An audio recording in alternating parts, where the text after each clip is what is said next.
So if you don't do things in the right way and you don't protect the interest or image of your country, you might be affecting your child tomorrow from traveling abroad. The channel is Experience Africans, and on this channel every day we try to educate, enlighten our brothers and sisters who are currently in the diaspora, most especially in UAE as the case may be. Today we'll be talking about UAE visa, and in the studio here, I would not call this a studio because we're actually in an office of a visa consultant, CEO of a company, Entrance Global Tourism and Travel and Tourism LLC here in Dubai. He will be telling us about what a visa is, first of all, and then we'll go to the different types of visas that we have here in UAE, and then we'll be going to explain to you other things that have to do with visa. Can you introduce yourself? Good day everyone, my name is Orina Oletomiwa, manager of Entrance Global Travel and Tourism LLC. And we're beginning to have Africans owned travel companies here in the UAE. Mr. Tomiwa, we worked with you in a travel company before, and I really appreciate the fact that we have been able to grow, because this is the motivation that we want to do for people who have started small. You should come here with the mindset that you want to go big, but eventually you have to start from little to get where you are going to. So Mr. Tomiwa, please can you tell us what a visa is actually? Thank you very, very much. Thank you. I'll just be very, very brief so that we don't take our time. Number one, visa is the one thing that grants you access to any country of choice. If you're leaving your country and you want to probably try some other places, you're looking at other destinations either for work, for study, or tourism, you need a visa. Without it, you can access the country. So for every countries you want to go to, and it could be on diplomatic relationship, it could be like immigration or relationship, depending on what relationship your country of nationality has with the country of destination. So whichever way, you need a visa. It could be processed from the embassy, it could be processed from the immigrations, it could be processed from, third-party agencies like ourselves. Right, so basically, visa grants you access to any country of choice, regardless of what the purpose of visit is, whether it's for studies, or for work, or for visits. All right, thank you very much. Secondly, how many types of visas do we have coming to UAE specifically? Because we're going to be talking about where we know our zone, our territory. How many types of visas do you have coming into or to UAE in general? Okay, to UAE we have, I would classify visas in the UAE into two categories, two major categories. We have people who are coming here for studies, of course, but they are just a minority few. Yeah. All right, but basically, when you hear UAE, when you hear Dubai, you already know it's a center for tourism. Time and time again, the government is trying to expand on the tourism sector so that they can, encourage more people to visit for vacations, family get together, corporate setup, whatever. So in the UAE, there are two categories of visas. You would have the tourist or the visit visas on one side. You have the residence visa on the other side. If you're coming for vacation, if you're coming for visits, if you're coming for tourism, you would need a tourist visa, which would either be a 30-day visa or a 60-day visa for people who are coming for visits and tourism. All right. And then on the other side, we have the residence visa. For instance, you're back home, whether in Africa or in Asia or wherever you are, you get some invitation for some job. They've sent you the documents. Definitely your sponsor, who is your potential employer here, has to make a visa for you through going through all the labor processes and procedures to getting a visa that they'll send across to you to get into the country, and then the rest of the process will be completed. So we have the tourist visas for people who are looking for short-term vacations, trips, and then we have what would fall into the category of the long-term residency now, which is 2 years labor residence, the free zone residence. All of that is it's an elaborate discussion on its own, but basically, while one offers you a short-term stay, the other one offers you like minimum 2 years. Yes. Thank you so much for that. Today, one of the basic things we're talking about visa is about terms of stay. You know, when you have the residents, you said long term, we have the tourists, which is the short term. And as a tourist, I have come into UAE, or as a resident, I have worked and my visa has expired. I need to change my visa.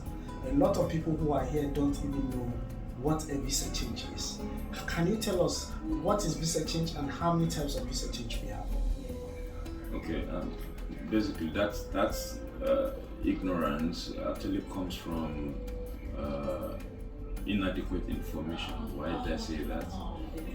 In our time of experience, we've had people in the past who actually do not know that visas do expire.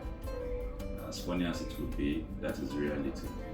Alright, so whether you're coming from an expired residence or a cancelled residence, for those who probably migrated here for, expatriates who are here who just finished the contract, or who are trying to shift from one company to the other, and they need that time space to probably get off the old visa to a new one, you need a visa change. Visa change simply means I'm changing the visa, whether it's from an expiring tourist visa or an expiring visit visa to a new 1 month or 2 months. Now it's not 2 months, it used to be 3 months before.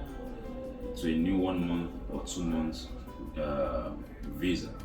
It's called visa change because it entails applying for a new visa and also changing your status from the old visa to the new one. So whether it's from a cancelled residence or an expired residence or an expiring tourist or visit visa, it's called visa change. It means you're trying to extend your stay in the country without accumulating penalties.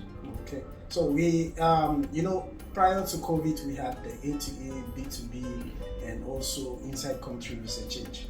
People who came after COVID were not aware of this. When they need visa change, they just go to an agency, they make a payment, and the visa has been changed.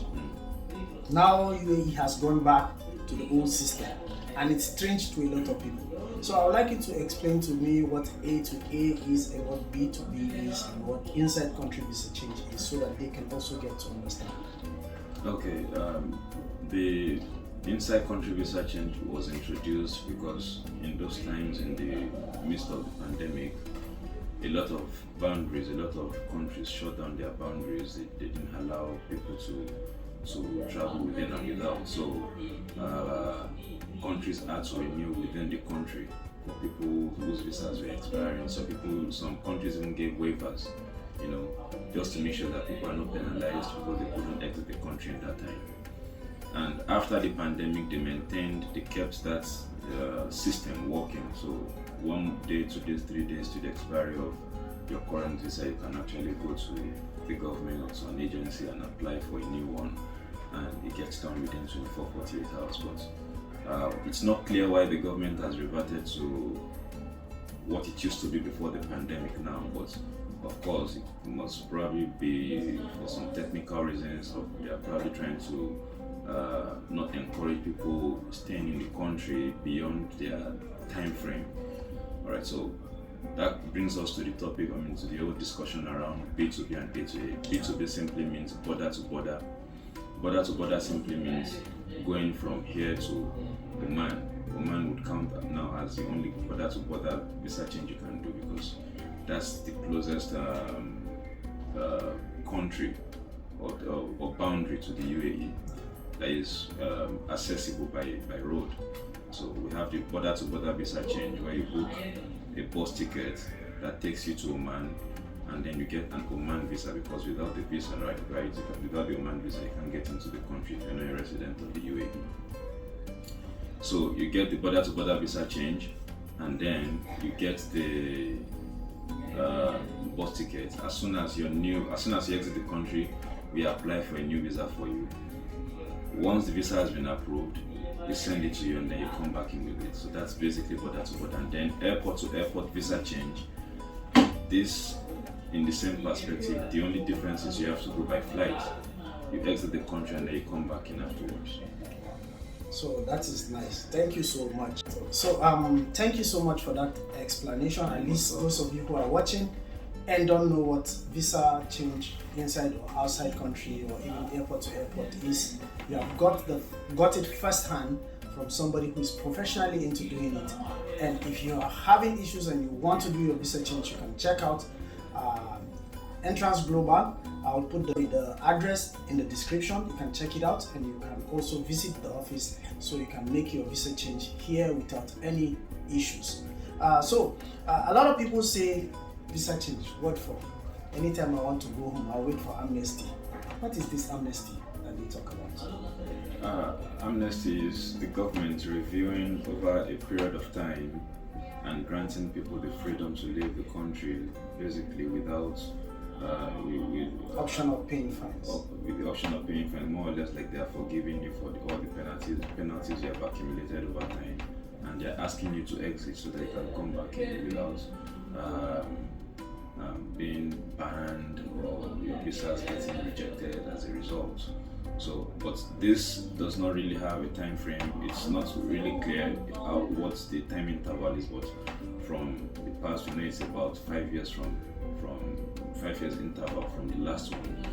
But also, I think that structure was altered during the pandemic because now they had to grant amnesty to everyone because a lot of people had overstayed in the country in that time. And if we have to go by that, then probably the next one will be in 5 years' time, which is 2025. Now, having said that, that also means that at any point in time, it's not advisable for people to have that mentality that, okay, I want to overstay in Dubai, and whenever I feel like going home, I will go home. Number one, you're risking a life, and the future cannot be predetermined now. So you could get to the point tomorrow where you probably want to bring your family for vacation, and you realize you need something, or you need something, and you probably get into some business, and you can only, get these things from Dubai, and you realize you can travel to Dubai because you've been banned for life. So all of these things, passengers need to really understand it and try as much as possible to make sure that they don't fall victim of these situations. Once your visa is close to expiry, or you realize it has expired already 1 day, 2 days, the most advisable thing to do, the best advice, the best route to take would be to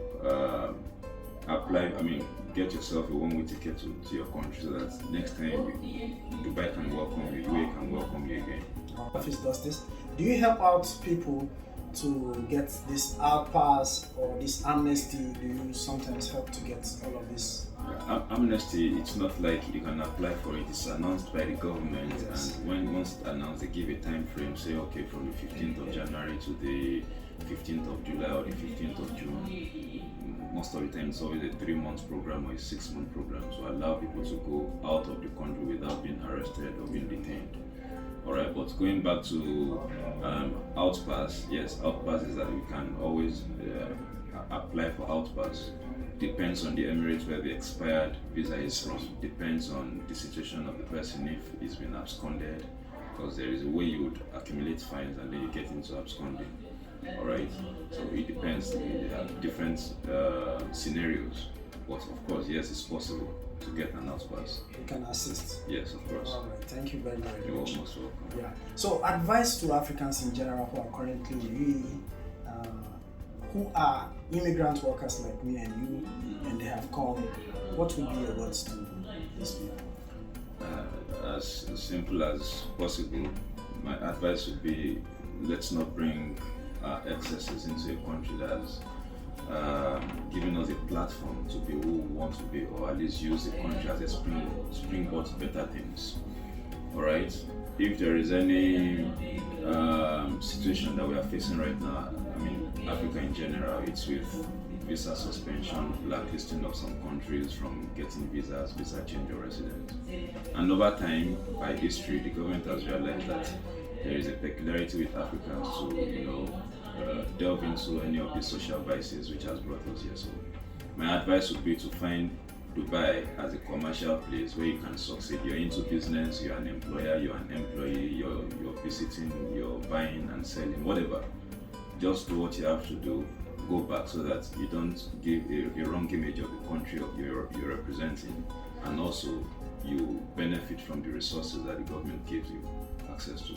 All right, thank you very much, guys. As you heard from him, be a good ambassador of your country, wherever you are from. It might not just be about you.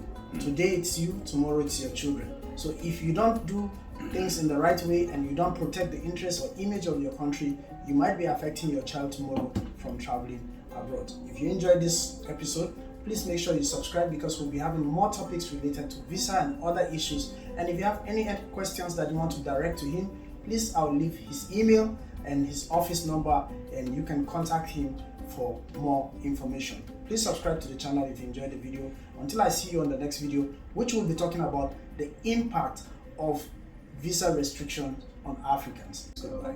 Thank you so much. Thank you so much.